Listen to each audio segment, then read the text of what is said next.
Heya, this is Sydney, and I am here to talk us through it for Friday, April 4th, 2025. It is Venus's day. She is still retrograde. She is in her exaltation sign, Pisces. She is very close to Saturn and the North Node and Mercury. We still have that Piscean pileup that is happening in the sky, speaking to it being the last sign in the zodiac, talking about kind of like endings, wrapping things up, when we still have all of this Aries energy happening, right? With that eclipse last week. And now we come to the first quarter square of this cycle from the new moon, which was that Aries eclipse, to now the first quarter square. We now have this awareness around possibly how we want to get things moving, how we want to go forward with our plan. This can create a sense of anxiety or discomfort, right?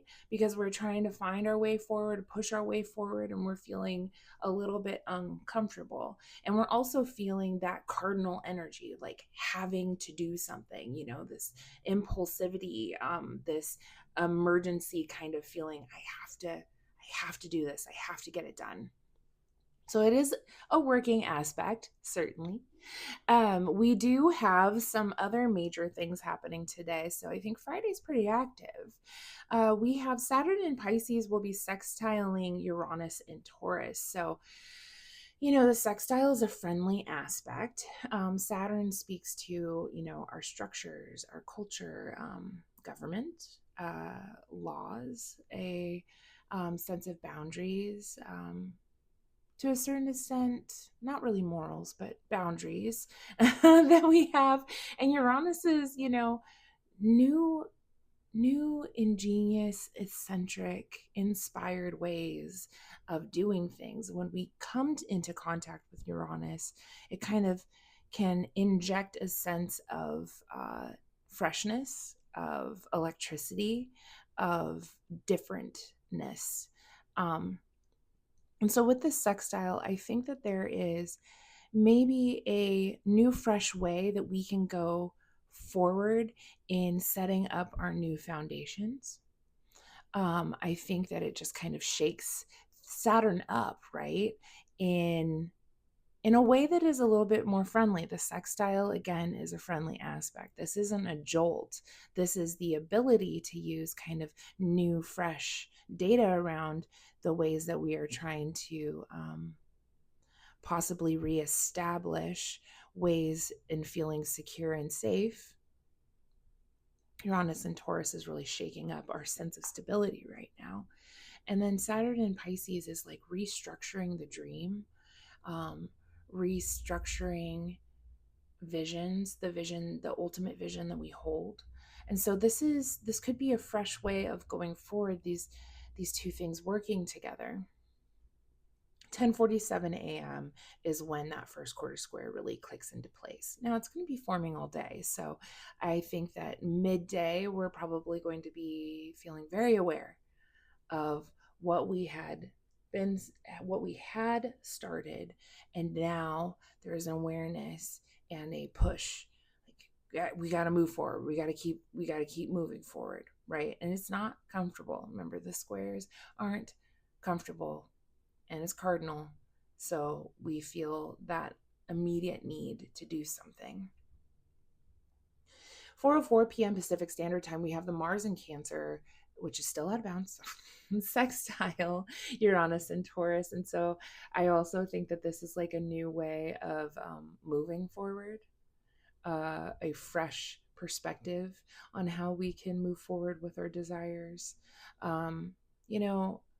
When I think about Mars not being in great condition because he is in his detriment, no, he is in his fall, pardon, coming and meeting up in a friendly sextile with Uranus and Taurus, and Uranus doesn't necessarily want to be in Taurus. I think that this could be some sort of disruption in things having to do with homeland and homeland security, home, our sense of security at home, whether that is like literally our own home, but also just like collectively in the country that we are. It's an interesting aspect, I definitely think. 6:08 p.m. Pacific Standard Time. Mars in Cancer perfects its trine to Saturn in Pisces. And it's been in this dance for weeks now. Weeks, because Mars was retrograde and is moving so slow. And then it was in its station, and Saturn is a slow planet, and so they've just been like so within perfection, and now it's perfecting. And we have noticed, these two planets are not in great condition, but they're in this flowing aspect, and we've watched so much about our foundations being kind of ripped and cut away with such ease, just falling away. And it perfects today, which means that those things that have been kind of culled away, ripped away, cut away, blocked away, the things that have been kind of put to death, I think we're going to see a slowdown of hopefully the deterioration of our society. But we'll see. That's just my hypothesis for how this aspect is going to work as it now separates, is that hopefully it will slow down. But I think today is going to feel like an acceleration. We might hear about a whole bunch of things that are just like, whoop, they're gone. Okay. Crazy. At 7:48 p.m. Pacific Standard Time, we have the moon in Cancer, semi-sextile Jupiter in Gemini.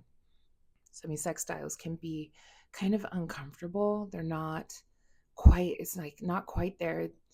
These two signs are one right after each other, right? Gemini preceding Cancer. So Gemini is air and Cancer is water. They don't have stuff in common. And they're trying to find a way to like bridge the gap. So this can create a sense of disharmony and dysregulation, a bit of an anxiety. Jupiter and Gemini, too much information, too many things going wrong, too much data floating around that's not necessarily true or real. So I think that this can create a sort of anxiety around how we go forward and feeling more comfortable. So I think it's a very active day. I feel like we really need to kind of keep our eyes on the prize and look for new inspired ways going forward. That Uranian energy of genius can be of help to us.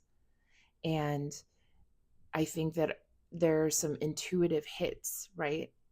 Uranus can be about intuition.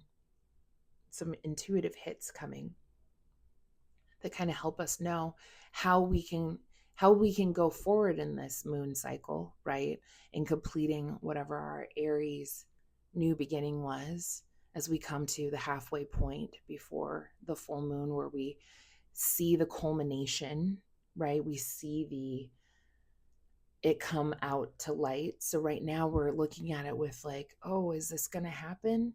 But we have to kind of push forward, and maybe using that Uranian energy to kind of change our plan just a little bit so that we can get to that full moon point and look back and be like, okay, I did it. So with that, have a good day, and I will see you tomorrow. Take care.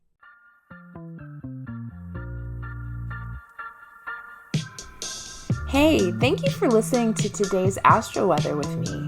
I'm Sydney. As a reminder, I'm always open to seeing both new and my beloved returning clients. My website is ddastrology.com. That is D as in dog, astrology.com, to check me out, and just click the email buttons in order to schedule with me. If you're into a more conversational feel with your podcast and content, I have a podcast called BS Astrology with my fellow Mercurial Mommy Bender, and we put out episodes every Sunday for the week. Just search BS Astrology on YouTube or wherever you enjoy listening to your podcasts, including Spotify, Audible, and more. Have a good day.